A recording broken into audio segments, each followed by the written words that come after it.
हाँ जी, नमस्कार, जय हिंद। स्वागत है आपका मेरे YouTube channel government job Rajasthan पर। उम्मीद करता हूँ सब अच्छे होंगे, मस्त होंगे और इंग्लिश के रिजल्ट को लेकर बिल्कुल अभी तक इंतजार में होंगे, क्योंकि एक नई उम्मीद की किरण आपके लिए अभी और है।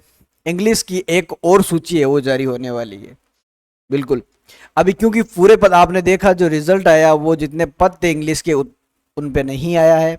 यानी कि कम से कम अगर हम बात करें तो कितने पदों पर है वो अभी परिणाम नहीं आया, तो उसको लेकर डिटेल से चर्चा करेंगे। और साथ में बात करेंगे जो फर्स्ट ग्रेड और सेकंड ग्रेड जो परिणाम है या इनकी नियुक्तियां हैं, इनका है वो जो अध्यापक भर्ती थर्ड ग्रेड जो इंग्लिश है उस पर कितना प्रभाव है वो पड़ सकता है। तो इसको लेकर आज का अपना वीडियो है वो रहने वाला है, स्पेशली इंग्लिश वालों के लिए, क्योंकि इंग्लिश वाले हैं वो काफ़ी भाई निराश है इस वक्त। तो बिल्कुल अभी निराश नहीं होना है, आपको उम्मीद है वो बनाए रखना है। बात करेंगे भाई इंग्लिश रिजल्ट को लेकर, ठीक है। तो रिजल्ट की एक और सूची है वो जारी होगी भाई, बिल्कुल आपकी एक सूची और जारी आने वाली है भाई। रिजल्ट की क्या होने वाली है, एक और सूची है वो जारी होने वाली है जल्दी। और उसमें अगर मैं बात करूं तो कितने पदों पर है वो सूची आने की संभावना है, तो आप देख सकते हैं जो रिजल्ट यानी कुल पद थे अपने जो इंग्लिश के, वो थे 8,782 थे। और वहीं बात करें नॉन टीएसपी के, इसमें 6724 थे, जिसमें से 5788 का ही जो अभी रिजल्ट आया है उसमें इतने अभ्यर्थियों को फाइनल रूप से वो चयनित किया गया है।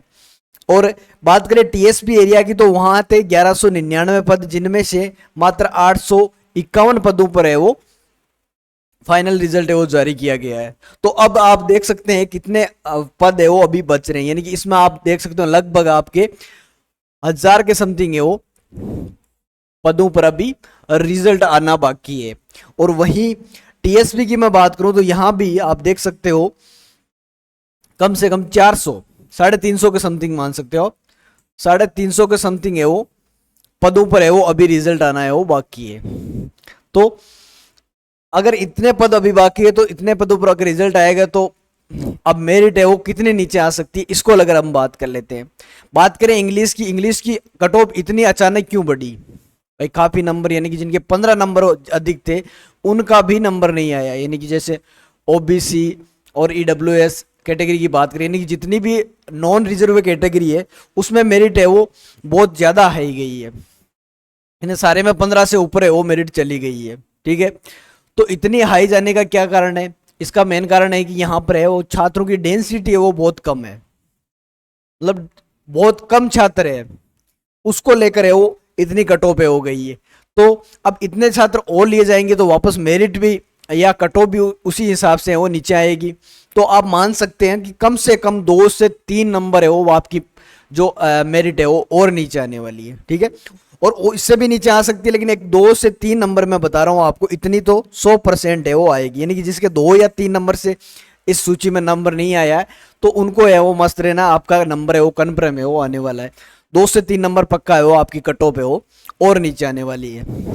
और साथ में मैं बात करूं, अगर आपका जो फर्स्ट ग्रेड और सेकंड ग्रेड का जो रिजल्ट तो अलग ही आ चुका है, लेकिन अगर इनकी नियुक्तियां भी पहले हो जाए क्रम से, यानी कि पहले फर्स्ट ग्रेड को दे दी जाए, फिर सेकंड ग्रेड को दे दी जाए और फिर थर्ड ग्रेड को दे दी जाए, तो और भी है वो आपको जो अन्य अभ्यर्थी उनको भी मौका है वो मिल सकता है। क्योंकि लगभग तीनों भर्तियों में जो छात्र पास हुए हैं वो 1 या 2 से या कोई तो तीनों में है वो बिल्कुल फाइनल रूप से चयनित हो रहा है। तो अगर फर्स्ट ग्रेड को पहले नियुक्ति दी जाती है तो वो जो सीटें हैं वो बस जाएगी भाई, और उस पे है वो आपकी वेटिंग लिस्ट है वो और जारी हो सकती है। कम से कम अगर मेरा अनुमान मैं बताऊं तो कम से कम 3 से 4 हजार सीटें हैं वो और निकल सकती है अगर गवर्नमेंट चाहे। और गवर्नमेंट तो क्यों ही चाहेगी, अभ्यर्थी चाहें और इसके लिए आवाज़ है वो उठाएं तो 100% है कि गवर्नमेंट को इस वक्त जो चुनाव हालांकि आ चुके हैं तो मौका तो है। आप अगर ऐसा अभ्यर्थी मिलकर है वो इस चीज़ को मुद्दा उठाते हैं या मांग करते हैं तो हो सकता है क्रम से नियुक्तियां हो और जिसका फायदा है वो अन्य अभ्यर्थियों को भी मिल सके। तो ये थी आज के वीडियो में जानकारी। तो इंग्लिश वालों को अभी निराश नहीं होना, आपके लिए बहुत सारी उम्मीदें वो बची हुई है। 2-3 जो नंबर है उसकी कट ऑफ तो इसी माध्यम से नीचे आ जाएगी। और अगर जो नियुक्तियां क्रम से हो जाती है तो उससे तो आपको बहुत ज़्यादा है वो फायदा मिल सकता है। तो बिल्कुल अपने हक के लिए या अपने जो पद है उसके लिए आप लड़ सकते हैं या आंदोलन है वो कर सकते हैं बिल्कुल। और मेरे द्वारा अगर कोई आपको जानकारी या कोई चीज़ जाननी हो तो आप बिल्कुल कमेंट करके हमें बताएं। और आज के वीडियो में यही अपना मुद्दा था। आगे कोई और अपडेट आएगी इंग्लिश या किसी भी अन्य रिजल्ट को लेकर तो मैं इस चैनल के माध्यम से आपके सामने वो लाइव रूबरू होऊंगा भाई। आज के वीडियो में इतना ही। धन्यवाद। जय हिंद, जय भारत।